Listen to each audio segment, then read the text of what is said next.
partir do ano que vem, meninas de 9 a 13 anos vão receber, de forma gratuita pelo SUS, a vacina contra 4 tipos do vírus HPV.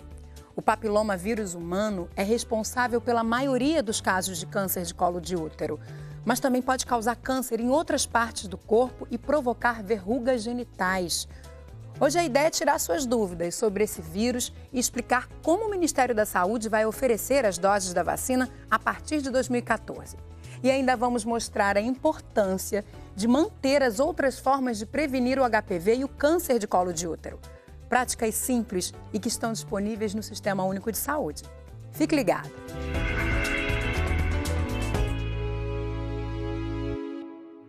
Eu sou Mauro Romero, Léo Passos, médico, e trabalho basicamente com DST e sou o chefe do serviço de DST da Universidade Federal Fluminense. Eu hoje vim aqui no programa Ligado em Saúde para falar sobre HPV.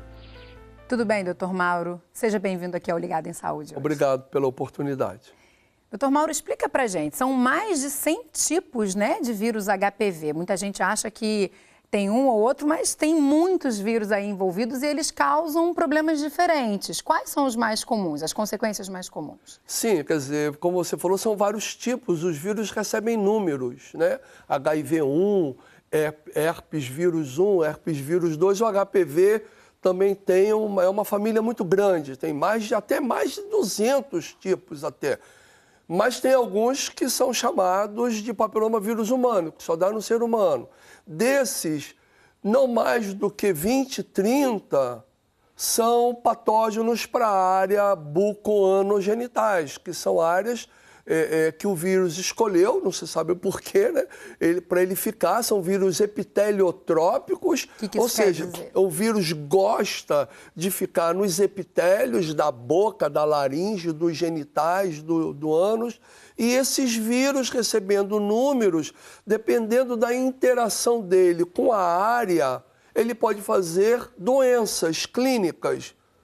Por exemplo, verrugas, anogenitais, buco, verruga na boca, pode fazer uma doença que não é comum, como é o condiloma acuminado ou verruga genital nos genitais, que é a papilomatose respiratória recorrente, que dá uma papilomatose na laringe, tem infanto-juvenil, tem até no adulto, e que é chato de tratar. E essas doenças ligadas a essas papilomatoses, as verrugas, são mais causadas pelo tipo 6 e pelo tipo 11. 90%. E muito se fala da relação com câncer, que é o que mais assusta as pessoas. São muitos tipos do HPV que levam ao câncer, que podem levar ao câncer? Sim, os tipos 16, os tipos 18, 31, 33, 35, 45 são os tipos que mais estão ligados às neoplasias. E talvez isso explique, aí a nossa primeira cartela que mostra os vírus que estão envolvidos nessa vacina que vai ser oferecida pelo SUS a partir do ano que vem, que é a quadrivalente. Por que quadrivalente? Que ela vai proteger contra 4 tipos de vírus HPV. O 16 e o 18, que você havia citado aí, envolvido em 70% dos casos de câncer de colo de útero, e os 6 e 11 responsáveis pelas verrugas genitais. Agora, muito se fala de colo de útero, de câncer de colo de útero, não é realmente... Quase 100% ou 100% dos tipos de câncer de colo de útero são causados pelo HPV. Mas podem ocorrer cânceres em outras partes do corpo. Em outras áreas, como eu falei, que tem esse epitélio que o vírus se alberga. Por exemplo, câncer de laringe. Hoje já se sabe que alguns cânceres de esôfago são causados por HPV. Bem definido, mas muito bem definido, câncer de ânus. Principalmente em homens infectados pelo HIV. Com relação a HIV e outras patologias, já se sabe. E homens HIV infectados, homossexuais, têm uma chance maior de desenvolver câncer de ânus. Câncer de vagina tem ligação com HPV. Câncer de vulva tem ligação com HPV e câncer de pênis. Só para dar uma informação rápida, um tiro curto. 1000 pênis no Brasil são amputados por ano. 1000 pênis no Brasil são amputados por câncer. E hoje a gente não tem mais dúvidas que mais de 60% a 70% dos casos de cânceres de pênis tem o envolvimento do HPV. Você já explicou aí as regiões afetadas. A transmissão é por via sexual. Explica um pouquinho pra gente. Basta o contato para que haja a transmissão desse vírus?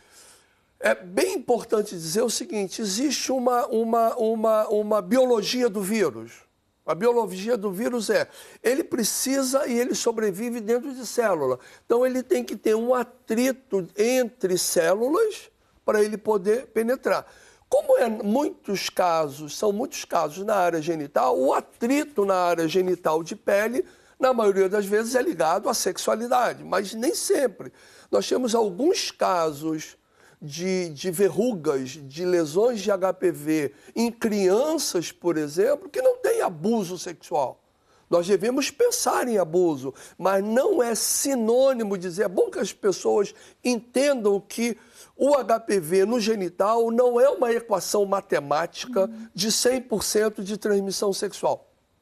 A maioria das vezes é de transmissão sexual, está documentado, mas tem modos, tem fricções que podem chegar a ter o HPV sem o componente sexual. A evolução aí para o câncer, né? Para o câncer, por exemplo, de colo de útero, ela é uma lesão não tratada? É uma infecção por HPV que não foi tratada? Ou ainda tratando, isso pode evoluir para um câncer de colo de útero? Nós podemos entrar em contato com o vírus e não ter nada. Podemos entrar em contato com o vírus, ter uma doença, tratar e expulsar o vírus, regredir. Como podemos ter uma doença...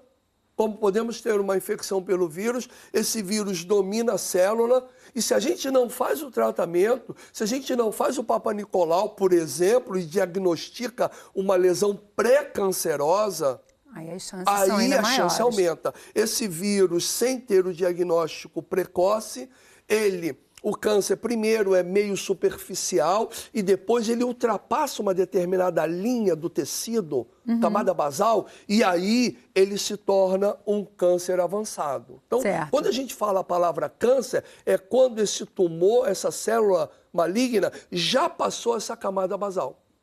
E aí a coisa... Ainda tem tratamento, mas aí cada vez o tratamento vai ficando maior. E esse tempo pode ser de 5 anos, 10 anos, que é a maioria das vezes. A maioria das vezes o vírus demora algum tempo para malignizar. Porém, em alguns casos, e a gente tem visto isso com muita frequência, o vírus entra e um ano e meio depois, dependendo da resposta do organismo, a pessoa já tem até um câncer avançado. E é por isso que é tão importante falar de prevenção. Você falou do Papa Nicolau, a gente ainda vai falar mais desse exame e vamos falar também de camisinha.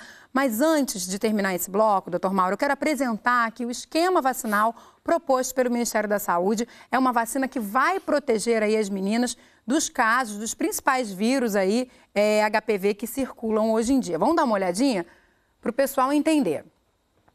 Olha lá, em 2014, as meninas de 11 a 13 anos vão poder tomar as doses da vacina. Né? A primeira dose ainda em 2014, a segunda dose 6 meses depois e a terceira dose 5 anos depois. E aí, no ano seguinte, 2015, meninas de 9 a 11 anos seguirão o mesmo esquema vacinal proposto para esse próximo ano. Certo, doutor Mauro? Queria que você comentasse um pouquinho, né? Quando a gente fala de saúde pública, a gente sempre está falando de escolhas, né? De grupos prioritários, né? E a gente sabe aí que o câncer de colo de útero tem essa relação de 100% aí dos casos relacionados ao HPV, são 17 mil casos aí por ano, né? De câncer de colo só. De câncer de colo de útero, claro. Com mais de 4 mil mortes por ano. Pois então é um número robusto. Então, queria entender o impacto dessa vacina nesse grupo, nessa população e como que isso impacta também no restante da população. É uma tática. Eu poderia dizer que o cenário ideal é que todo mundo tomasse a vacina. Eu, como médico, como pesquisador, como homem que trabalha com doença venérea desde 1976, acreditem, desde 1976 eu trabalho com as doenças de transmissão sexual, eu poderia dizer que o cenário ideal é que todo mundo que tenha relação ou que pretenda ter relação se previna. Você já botou aí a camisinha, depois o Papa Nicolau para um outro tipo de patologia, e a gente poderia dizer as vacinas. né? Que hoje está liberado, vários países no mundo, essa vacina já está liberada a partir de 9 anos de idade. Porém, mas é um grande avanço, a gente está disponibilizando esse ano. A vida como a vida é, a gente nem sempre pode tudo. E muitas das vezes, quando você quer tudo, você pouco tem, ou até nada tem. Então, está numa postura legal. Para mim, demorou um pouco, poderíamos estar aqui já falando de um terceiro ano, poderíamos já estar dando exemplos de vacina na vida real, mas foi uma tática boa. Colocar numa faixa de idade, escolheram de 11 a 13 anos, poderia ser estendida, vários países no mundo estão estendendo, mas é um começo, né? Eu só vou encaminhar um pouquinho para o final, que eu tenho que fechar esse bloco, mas só para deixar claro que o que o Ministério da Saúde está propondo, né, é com base também em evidências científicas, né, o diálogo com pessoas que participam, que fazem o Programa Nacional de Imunizações, que é um sucesso no Brasil, conseguiu erradicar doenças, né? É um exemplo para o mundo, consegue controlar uma série de doenças, tendo um impacto enorme na mortalidade aí da população. Então, é uma medida importante, interessante. Você faz parte de uma família que tenha meninas nessa faixa etária, né? Vamos aderir aí à vacinação que começa a partir do ano que vem. Então, a gente vai fazer um breve intervalo, porque no próximo bloco você vai ver que mesmo com a vacina é fundamental manter as outras formas de prevenção do HPV e do câncer de colo de útero, né? A gente já comentou aqui algumas delas, você confere no próximo bloco. Não sai daí. Estamos de volta e o assunto de hoje é a vacina contra o HPV, que vai ser oferecida pelo Ministério da Saúde a partir do ano que vem. O ginecologista Mauro Romero Leal Passos é o nosso convidado. Ele é professor da Universidade Federal Fluminense, a UF. E hoje está aqui conversando com a gente, né, doutor Mauro? Mais uma vez.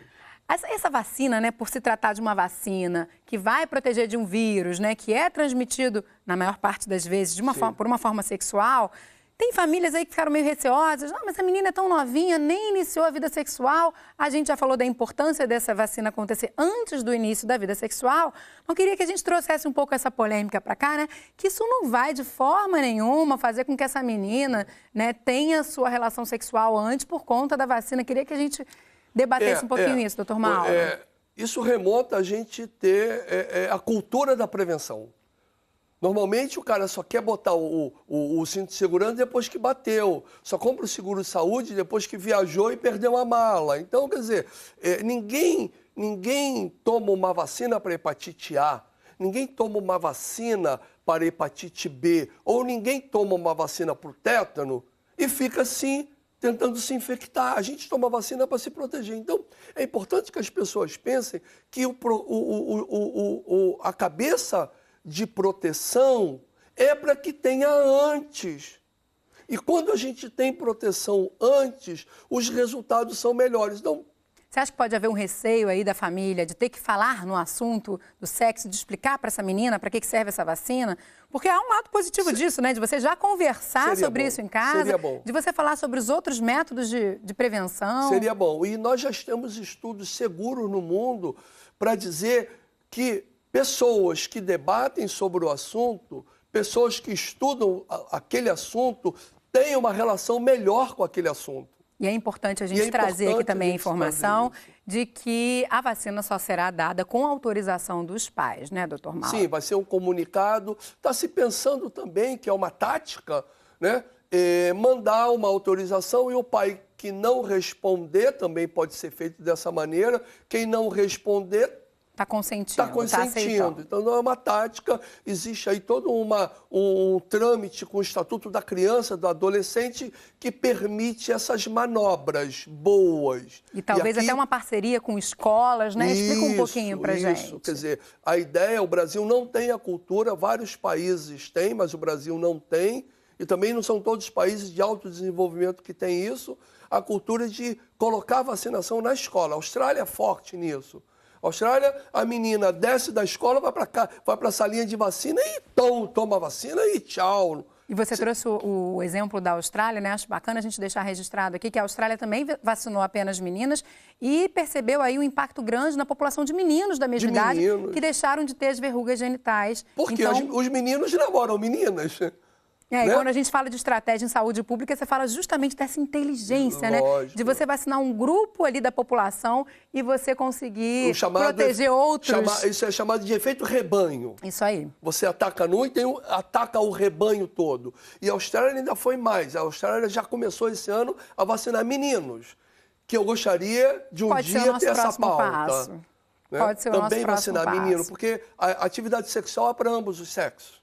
Então, é bom, voltando ao assunto, que os pais, a família, quem estiver nos ouvindo, quem estiver nos assistindo, que entenda que quanto mais a gente debate aquele assunto, mais a gente domina aquele assunto e pode expressar, no nosso caso, a sexualidade com mais responsabilidade. Então, isso faz com que a família, que a escola debata o assunto e possa evoluir para, com certeza nós vamos, olha só, vacinando para HPV, nós vamos descobrir quantas pessoas não vacinaram para hepatite B. Por quê? Porque uma vacina vai acabar puxando a outra. Nós vamos perceber que a sexualidade sendo debatida vai melhorar, pode melhorar, gravidez na adolescência, porque o tema foi introduzido. Só traz benefícios, E aí, né? vai aumentando e a gente tem uma educação geral. Mas é muito importante também a gente trazer aqui, né, doutor Mauro? A gente está falando de vacinação, mas a gente tem métodos aí, a gente está falando da camisinha agora, que são muito seguros também para evitar a transmissão desse vírus e de várias outras doenças sexualmente transmissíveis. Muita gente esquece, né, de usar a camisinha no sexo oral, então é por isso que muitas pessoas acabam se infectando também na boca, né, faringe. Na boca. Sim, hoje nós temos um volume de alteração na boca. Quando a gente começou a falar de HPV, um parênteses rápido, quando a gente começou a falar de HPV, era só colo do útero. Só colo do útero e verruga. Hoje a gente vai nos congressos de HPV, Marcelo, você vê aulas de cirurgião de cabeça e pescoço. É o câncer que mais avança no mundo. O câncer que mais está avançando no mundo é o câncer de cabeça e pescoço. Porque as pessoas esquecem e o HPV de usar, no meio. né? E o HPV A no meio. Então é importante, você está falando, que a camisinha, que é um método de barreira antigo, pode e deve ser uma ação importante para a prevenção de todas as DSTs. E ela está nos postos de saúde, é distribuída, é ofertada ali gratuitamente. Fala pra gente também do Papa Nicolau. Qual a importância desse exame? Sim, o Papa Nicolau já é uma outra medida terapêutica. O Papa Nicolau não permite, quer dizer, ele não é um método para diminuir a infecção viral. Ele é um método depois que o vírus entrou, depois que o vírus já começou a bagunçar, que começa a alterar a célula, eu venho, raspo essa célula, examino no microscópio. Então, eu previno com o Papa Nicolau o avanço da doença. A doença já ficou.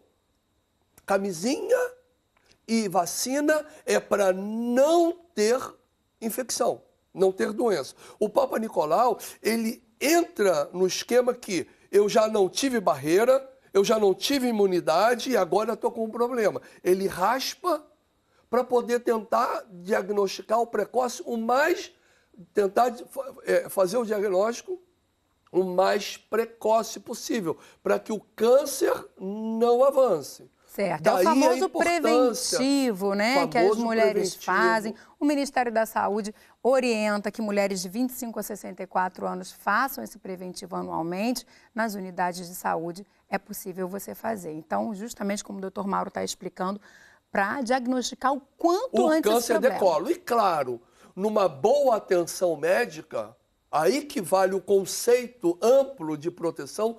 Numa boa atenção médica, o médico, quando vai olhar o colo do útero, ele acaba vendo lesão de vagina, ele acaba vendo lesão de vulva, ele acaba podendo ver, se ele quiser, lesão de ânus, pode falar sobre uma verruga na boca. Então, esse momento da mulher, no ginecologista, no status do preventivo, numa atenção global, ele pode olhar a mulher como um todo. E a própria pessoa, o que ela pode observar ali no corpo, tanto o homem quanto a mulher, que possam ser sinais? São apenas essas verrugas e como que elas se apresentam? Não, pode ser uma verruga, pode ser uma excrescência, uma bolinha. E onde que ela aparece no homem? No genital, na boca, no ânus, na virilha, na bolsa escrotal, na cabeça do pênis, no corpo do pênis e na mulher por fora, porque a mulher não dá para ver por dentro, né? Mas ela pode estar ali por fora e é um sinal, sim, por exemplo, pode de ser alerta. Uma placa branca, um alto relevo rugoso. Imagina, fecha o olho, imagina um pedacinho de veludo, aquele relevozinho numa placa. Se for branca, pior ainda, mas pode ser rosa. Pode causar corrimento também, no caso da mulher? O corrimento seria um sinal? Sim, pode, porque o HPV, como todas as DSTs, elas se associam. Então, se eu tenho uma área que tem muitas circunvoluções, uma gonorreia pode ficar escondida ali, uma clamídia, um tricomonas, uma outra bactéria, outro vírus, e aí se associa isso, pode dar um corrimento. Doutor Mauro, a gente está já se encaminhando aqui para o finalzinho, mas acho muito importante também você deixar claro aqui para que nenhuma mulher também entre em pânico, porque muitas mulheres são diagnosticadas com HPV. Claro. Então, eu queria que você explicasse, existe um tratamento, né? Existe uma forma, não é tão causa-consequência, né? O HPV vai necessariamente levar para um câncer? Fala um pouquinho pra gente. Legal, aquilo que eu comecei a falar da biologia do vírus. Não é verdade, por favor, acreditem, hoje, não é verdade que entrou em contato com o HPV, que deu uma alteração no Papa Nicolau, alterada, que isso vai virar um câncer. Não é verdade. O tratamento é simples? Muitas das vezes é simples. Muitas das vezes você retira a verruga, você queima. Muitas das vezes no colo do útero você faz uma pequena biópsia. Às vezes faz uma biópsia maior. Mas você deixa de transmitir depois de tratado? Se você diminui a carga, sim. Embora tenha estudos que aponte a transmissão sem uma lesão clínica evidente. Mas a gente sabe, pela história da medicina, que quem mais transmite doença infecto-contagiosa é quem está com uma carga infecciosa maior. Se o indivíduo tem uma tuberculose cavitária, e ele cospe escarro com bactéria, ele é altamente transmissível.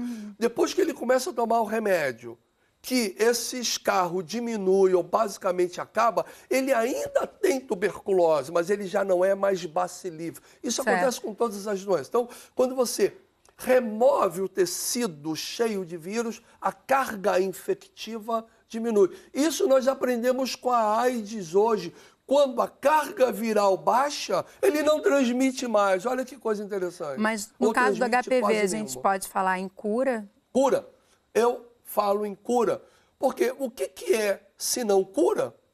Uma pessoa que tem o vírus, o organismo depura o vírus, eu faço o exame nessa pessoa durante 1 ano, 2 anos, não recupero mais o HPV. O que é isso, Marcela? Ah, mas o HPV pode aparecer aos 15 anos, mais 5 anos? Pode. Ela pode se infectar de novo. Aliás, então, são vários tipos de vírus, né? Exato, vários tipos. Isso. Então, até para pessoas que tiveram a doença, olha que coisa bacana, nós já podemos falar sem medo.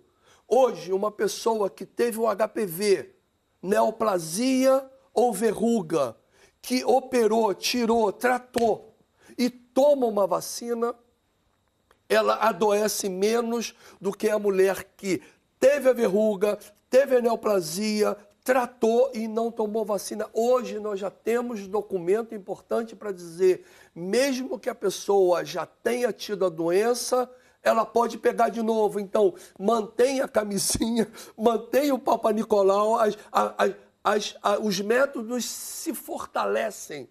E meninas, toma vacina. Se vacinem. Isso aí, vai ficar como mensagem aqui para o finalzinho do nosso programa. Muito obrigada pela sua participação. Até uma próxima oportunidade, doutor Mauro. Se Deus quiser. E hoje a gente falou sobre a vacinação contra o vírus HPV, mas se você tiver alguma sugestão de tema ou até uma dúvida de saúde, você pode enviar para a gente. Nosso contato já está aí na sua tela e você pode participar. Sua participação é muito importante.